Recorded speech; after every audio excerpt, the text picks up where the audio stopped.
Well, happy Monday. I hope everybody had a good weekend.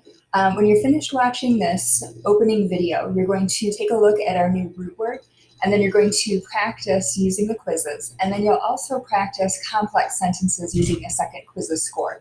And that will also help you practice our new root words as well, because those are mixed in there. When you're finished, what we're going to do that's a little bit different this time, before I've just had you mark it as done when you've completed the 2 quizzes. This time instead, I'd like you to post your scores when you finish in the Your Answer section. So just a quick reminder with complex sentences, sometimes you need a comma and sometimes you don't. So here I took the same sentence and I flipped it around, and the first time I started with a dependent clause and ended with an independent clause, and then in the second one I started with an independent clause and finished with a dependent clause. And you can see when I start with a dependent marker word when, I need a comma here. So I have when you finish your quizzes, comma, post the scores in the Your Answer section.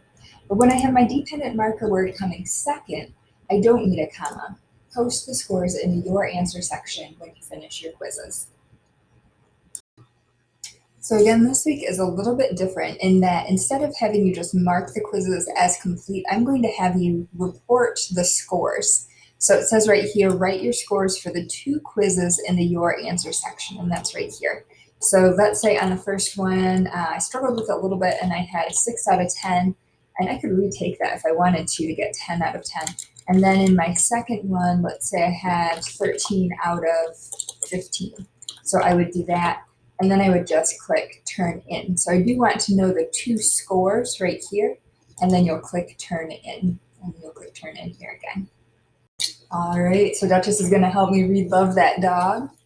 So March 22nd, my yellow dog followed me everywhere. Every which way I turned.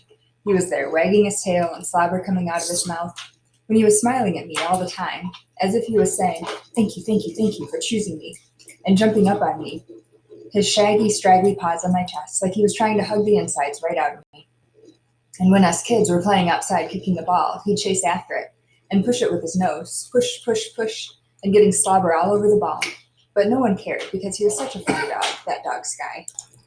That straggly, furry, smiling dog Sky. And I'd call him every morning, every evening. Hey there, Sky. March 27th. Yes, you can type up what I wrote about my dog Sky, but don't type up the other secret one I wrote. The one I'll fold it up in the envelope with tape on it.